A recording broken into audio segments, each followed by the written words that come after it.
नमस्कार, स्वागत आहे आपलं ॲडव्होकेट नरेंद्र माधव या चॅनलवरती। आज समता संस्कार अंतर्गत एक नव्या वेगळ्या विषयावरती आपण बोलणार आहोत। विषयाला सुरुवात करण्याच्या आधी जगाला शांतीचा संदेश देणारे महाकारुणिक तथागत भगवान गौतम बुद्ध, क्रांतीसूर्य महात्मा ज्योतिराव फुले, आरक्षणाचे जनक राजश्री शाहू महाराज, महाराष्ट्राचे आराध्य दैवत छत्रपती शिवाजी महाराज, विश्वभूषण बोधिसत्व भारतरत्न प्रज्ञासूर्य भारतीय राज्यघटनेचे शिल्पकार डॉक्टर बाबासाहेब आंबेडकर, जगद्गुरु तुकाराम महाराज आणि आपल्या तळपत्या लेखणीद्वारे गुलामगिरीवर कडाडून मात करणारे साहित्यरत्न लोकशाहीर अण्णाभाऊ साठे, तमाम मानवजातीला सदाचाराची मानवतेची शिकवण देणारे संत कबीर, आधुनिक युगातील अंधश्रद्धेच्या गुलामगिरीतून मुक्त करणारे समस्त विवेकवाद्यांचे दीपस्तंभ कैलासवासी डॉक्टर नरेंद्र दाभोळकर, आई जिजाऊ, क्रांतीज्योती सावित्रीमाई, माता भीमाई, माता रमाई, समस्त श्री शक्ती त्रिवार वंदन, महामानवाच्या स्मृतीस प्रणाम, अभिवादन करतो। मी ॲडव्होकेट नरेंद्र माधव आपल्या समोर समतेचे संस्कार या अनुषंगाने आलेलो आहे। समता दूत म्हणून समतेचा संदेश देण्यासाठी उभा आहे। मैत्री, मृदुता, करुणा हे समतेचे प्रतीक आहेत। आज 21व्या शतकात आम्ही समतेची ज्योत घेऊन निघालो आहोत। तमाम मनुष्य प्राण्यामध्ये मानवतावादी ईश्वर जागृत करण्यासाठी, विश्वाला विश्वबंधुत्वाची जाणीव निर्माण करण्यासाठी आम्ही निघालो आहोत समतेच्या मार्गाने, सद्नीती, सदाचार आणि विवेकाच्या मार्गाने। समताधिष्ठित समाज निर्माण करण्यासाठी आम्ही निघालो आहोत समतेच्या मार्गाने। आम्ही कोण म्हणून काय पुसता, आम्ही असू समतेचे दूत। आम्हाला वगळा गतप्रबोधनी होतील तारांगणे, आम्हाला वगळा विकेल कवडी मोलाची याचीने। या उक्तीप्रमाणे आम्हाला वगळून समताधिष्ठित समाजाची मांडणी होणार नाही, म्हणून फुले शाहू आंबेडकरांच्या पुरोगामी महाराष्ट्रामध्ये समतेची चळवळ वेगाने चालवण्याचं कार्य आपण सर्वांनी मिळून करायला हवं आणि त्याच दृष्टिकोनाने समता संस्कार शिबिर आज आपल्या समोर घेऊन आलो आहोत। आज 21व्या शतकामध्ये आपण जगत आहोत। औद्योगिकरण, नागरीकरण, शहरीकरण झपाट्याने होत आहे। मानवाचं स्थित्यंतर आज वेगाने होत आहे। तरी सुद्धा आपल्या मनामध्ये प्रश्न पडला असेल की आज समतेची आवश्यकता काय आहे, का आहे आज समतेची आवश्यकता? हा प्रश्न आपल्यामध्ये निर्माण होणे स्वाभाविक आहे, कारण आजच्या या गतिमान जगामध्ये मुळात आपल्या मनामध्ये काहीतरी प्रश्न निर्माण होतात। हेच मुळी आनंदाचे डोह, आनंदी तरंग ह्या अभंगाप्रमाणे आहे। कारण जग ज्या वेगाने बदलत असताना आपल्याला आपल्या मनामधील संवेदनशीलता जिवंत असणं हे योग्य म्हणावे लागेल। परंतु आपण समतेच्या शोधात फिरत असताना आपल्याला सर्वात महत्वाचा बहुमूल्य ठेवा लक्षात ठेवावा लागेल, आणि तो म्हणजे तथागत भगवान गौतम बुद्धाने सगळ्या जगाला दिलेला सांगितलेला तो मार्ग म्हणजे अत्तदीप भव, म्हणजे स्वतःला ओळखा। त्याच पुढे जाऊन महात्मा गांधी म्हणतात, यू फाइंड युअर सेल्फ, म्हणजेच तुम्ही स्वतःला शोधा, तुम्ही कोण आहात। सजग आणि सचेत राहून स्वतःला ओळखणे म्हणजे स्वतःच्या दुर्गुणाबद्दल, स्वतःच्या अहंकाराबद्दल, स्वतःच्या द्वेषाबद्दल सजग आणि सचेत राहून त्यावर पूर्णपणे मात करण्यासाठी स्वतःमध्ये सकारात्मकता बदल करणे आवश्यक आहे। स्वतःला विवेकाच्या मार्गाने न्यायचे असेल तर अहंकार, क्रोध रूपी राक्षस आपल्याला आपल्या स्वतःच्या स्वमधून दूर करावा लागेल व आत्मविश्वासाने म्हणावा लागेल। कवी केशवसुतांची तुतारी नावाची कविता या ठिकाणी फार महत्वाची वाटते। कवी केशवसुत म्हणतात, एक तुतारी द्या मज आणून, फुंकीन मी ती स्वप्राणाने, भेदून टाकील सर्व गगने, दीर्घ तिच्या त्या किंकाळीने। अशी तुतारी द्या मज आणून, प्राप्त काल हा विशाल भून, सुंदर लेनी तयात खोदा, निजनामे त्यावरती नोंदा, बसुनिका वाढवता मेंदा, विक्रम काही करा चला तर. म्हणजेच स्वतःशी स्वतःशी स्वतःशी साधणारा संवाद व्हा, प्रकाशमान व्हा. क्षमतारूपी सुंदर जग निर्माण करण्यासाठी आत्मविश्वास घेऊन आम्ही निघालो आहोत. आज जगामध्ये विषमतेचे स्वरूप पाहत असताना आपल्याला असंख्य विषमता पाहायला मिळते. संख्याद्वारे विषमतेची गणना करायची असल्यास संख्या किंवा अंक आपल्याला कमी पडतील, एवढी विषमता आज समाजामध्ये आपल्याला पाहायला मिळते. उदाहरणार्थ स्त्री पुरुष विषमता, जातीपातीतील विषमता, धर्माधर्मातील विषमता, श्रीमंत गरीब यातील असणारी विषमता. एवढंच काय, आपण शाळा कॉलेजमध्ये ज्यावेळेस शिक्षण घेत असतो तिथे सुद्धा आपल्याला एक विषमता पाहायला मिळते. ती विषमता म्हणजे हुशार आणि ढ. पण मित्रांनो, मुळात ढ कुणीही नसतं. आपण प्रत्येक जण काहीतरी कशाच्या तरी कलागुण आपल्यामध्ये असतात. एवढं सर्व असताना दुर्दैवाने आपण विषमतेवर सर्वार्थाने मात करू शकलो नाही.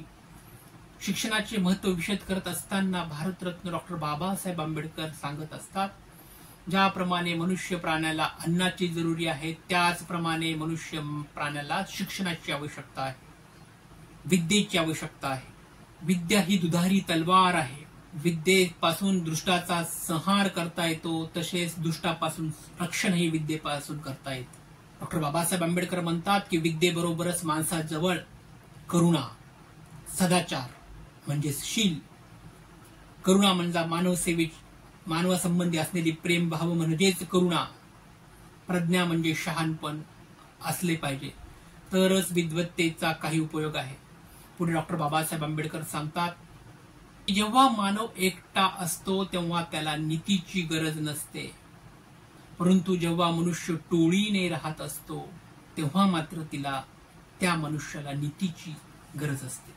धम्माचं महत्व विशद करताना भारतरत्न डॉक्टर बाबासाहेब आंबेडकर असे म्हणतात की dhamma is a morality and morality means dhamma. म्हणजेच ईश्वरा एवढे स्थान धम्मामध्ये नीतिमत्तेला आहे, हे विसरून चालणार नाही. मित्रांनो, जेव्हा आपण शाळेत जातो तेव्हा शाळेची सुरुवात आपण प्रतिज्ञेने करतो. ती प्रतिज्ञा अशी की भारत माझा देश आहे, सारे भारतीय माझे बांधव आहेत, माझ्या देशावरती माझे प्रेम आहे. ह्या ठिकाणी आम्ही शाळेत असताना लेखक यदुनाथ थत्ते यांचा एक धडा आम्हाला आठवतो आणि त्याच धडेचं थोडंसं निरूपण या ठिकाणी करावंसं वाटतं. आता प्रश्न असा निर्माण होतो की प्रतिज्ञा लिहिणाऱ्यांनी भारत माझा देश आहे असे लिहिले असता माझा हा शब्द का बरं घेतला असेल? माझ्याऐवजी आमचा असा सुद्धा शब्द योग्य असता, परंतु माझा मगची धारणा ही ज्यावेळेस एखादी वस्तू ही आपली असते तेव्हा आपण त्या वस्तूची तेवढी काळजी घेत नाही जेवढी माझी असते. यदुनाथ थत्ते सांगतात की ज्या वेळेला एखादी वस्तू आपली असते तेव्हा आपण मनापासून त्या वस्तूची काळजी घेतो, कारण मनापासून आपल्याला त्या वस्तूबद्दल जिव्हाळा असतो, प्रेम असतं. म्हणजेच भारत माझा देश आहे असे आपल्याला मनापासून हृदयापासून वाटतं. म्हणूनच प्रतिज्ञा लिहिणाऱ्यांनी भारत माझा देश आहे असं लिहिले आहे, आमचा न म्हणता माझा लिहिला आहे. जर भारत हा देश माझा असेल तर येथील सर्व लोक माझे आहेत का? येथील सर्व समाज घटक माझे आहेत का? असे असताना मग जातीच्या भिंती निर्माण का होतात? धर्मामध्ये भेद का निर्माण होतात? जातीतील वेगवेगळे संमेलने का भरवली जातात? आंतरजातीय विवाह का होत नाहीत? फुले शाहू आंबेडकरांच्या पुरोगामी महाराष्ट्रामध्ये कर्मकांडावर आधारित विषमता का निर्माण होते? जातीच्या भिंती तोडायच्या असताना आपल्याला नितीन हांडे सरांच्या 2 गोष्टी ह्या ठिकाणी म्हणावी लागतील. प्राध्यापक नितीन हांडे सर यांच्या 2 ओळी ते म्हणतात की जातीच्या बेडीला तोडूया आता, मनातल्या आडीला सोडूया आता. जातीच्या बेडीला तोडूया आता, मनातल्या आडीला सोडूया आता. एकच होता मानव सगळा जातीपातीने केला वेगळा. एकच होता मानव सगळा जातीपातीने केला वेगळा. काही तुपाशी काही उपाशी न्याय वेगळा. जातीच्या बेडीला तोडूया आता, मनातल्या आडीला सोडूया आता. जात्यांताचा नवा लढा, तुझाही सहभाग हवा, विजय नक्की होईल आपला ताई भावा. जातीच्या या भेडीला तोडूया आता, मनातल्या आडीला सोडूया. अशी काही ओळी लेखक असणारे कविवर्य नितीन हांडे जे पुण्यातले आहेत, त्यांच्या ह्या ओळी ह्या ठिकाणी मार्गदर्शनपर अशा वाटतात की समतेच्या वाटेने जात असताना आपल्या मनामधील जातीयतेची तेढ मनात न काढायची असेल तर नक्कीच यावरती विचार करणं अपेक्षित आहे. संत ज्ञानेश्वर महाराज आपल्याला पसायदानद्वारे विश्वबंधुत्वाची भावना वाढायला सांगतात. ते म्हणतात की जो जे वांचिल ते लावो, विश्व सधर्म सुरे पाहो. संत ज्ञानेश्वर महाराज संपूर्ण विश्वाला, संपूर्ण विश्वाच्या शांतीसाठी, कल्याणासाठी त्यांनी पसायदान मागतात. आपणही आपली जात, धर्म, प्रांत अशा संकुचित विचारसरणीला बाजूला सारून हे विश्वची माझे घर ह्याप्रमाणे विचार प्रणालीतील वैश्विक करायला हवी. तरच भारतीय राज्यघटनेमध्ये सांगितलेली धर्मनिरपेक्षता व सर्व धर्म समभाव ह्या गोष्टीचे वास्तवात रूपांतर होईल. मित्रांनो, साने गुरुजी आपल्याला सांगतात की खरा तो एकच धर्म जगाला प्रेम अर्पावे. आपल्याला मनामध्ये प्रश्न पडणे स्वाभाविक आहे की मग तो धर्म कोणता?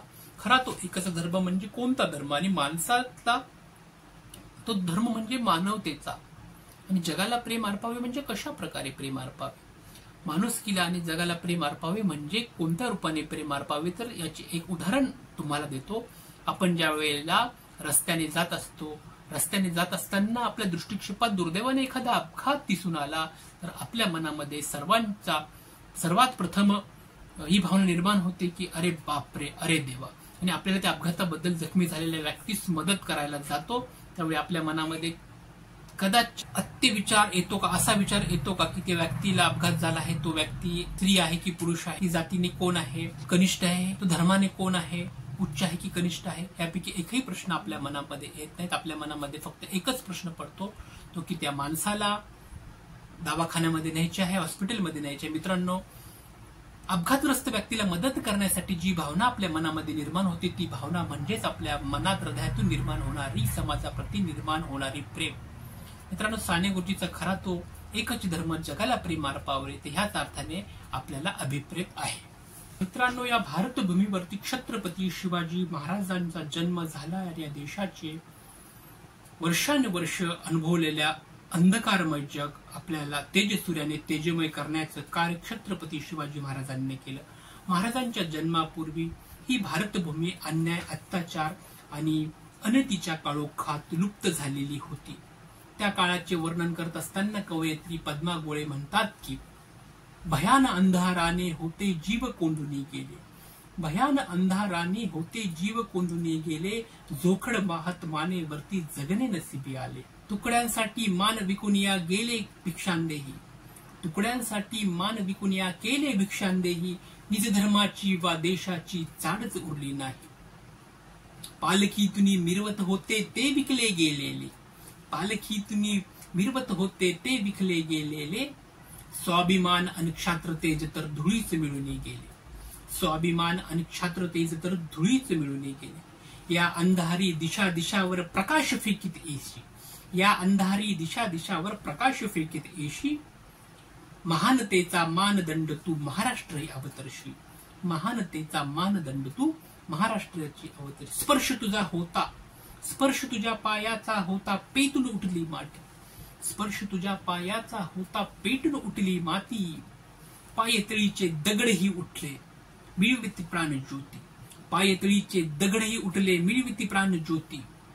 नजर तुझी संजीवनी पडता, नजर तुझी संजीवनी पडता वठल्या झाडावरती, नजर तुझी संजीवनी पडता वठल्या झाडावरती, समशेरी सह लाख मावळे वीर प्रगटले भवती, समशेरी सह लाख मावळे वीर प्रगटले भवती. झोपड्यातून उभे ठाकले सशस्त्र गड आणि किल्ले, झोपड्यातून उभे ठाकले सशस्त्र गड आणि किल्ले, तोफांनाही अजिंक्य ठरले केवळ वरचे भाले, तोफांनाही अजिंक्य ठरले केवळ वरच्या भाले.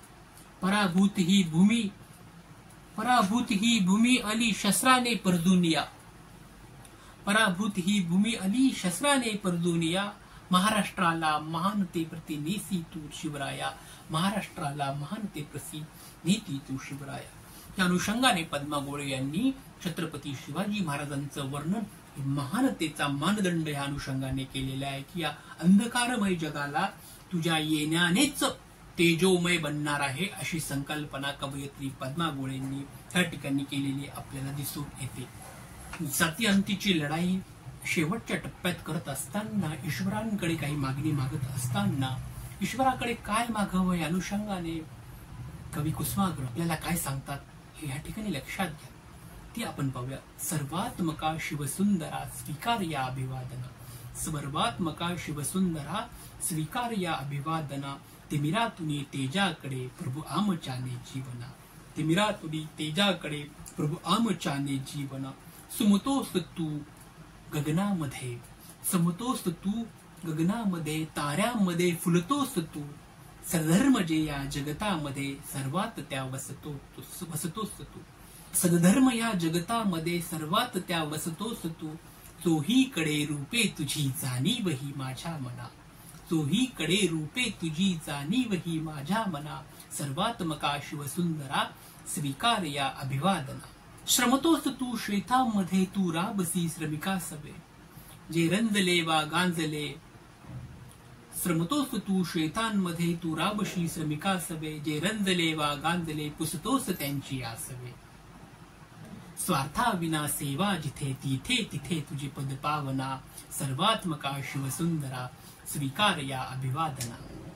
ज्ञानार्थ जे लढती रणी तलवार तू त्यांच्या करी, ज्ञानार्थ जे लढती रणी तलवार तू त्यांच्या करी, देहार्थ ते मी चालती तू दीप त्यांच्या अर्थ, देहार्थ जे तमी चालती तू दीप त्यांच्या अंतरी, ज्ञानार्थ जे तपती मनी होतोस त्यांची साधना, करुणा करा करुणा तुझी असता मला भय कोठले, मार्गावरी पुढती सदा पाही नमी तव पावले, सजनत्व या हृदयामध्ये नितबागवी भीती विना, सर्वात्मका शिवसुंदरा स्वीकार या अभिवादना, सर्वात्मका शिवसुंदरा स्वीकार या अभिवादना. ह्या ईश्वरांकडे सगळ्यांच्या शांतीसाठी, सगळ्यांच्या समतेसाठी मागणी या ठिकाणी कविवर्य कुसुमाग्रजांनी केलेल्या आहे.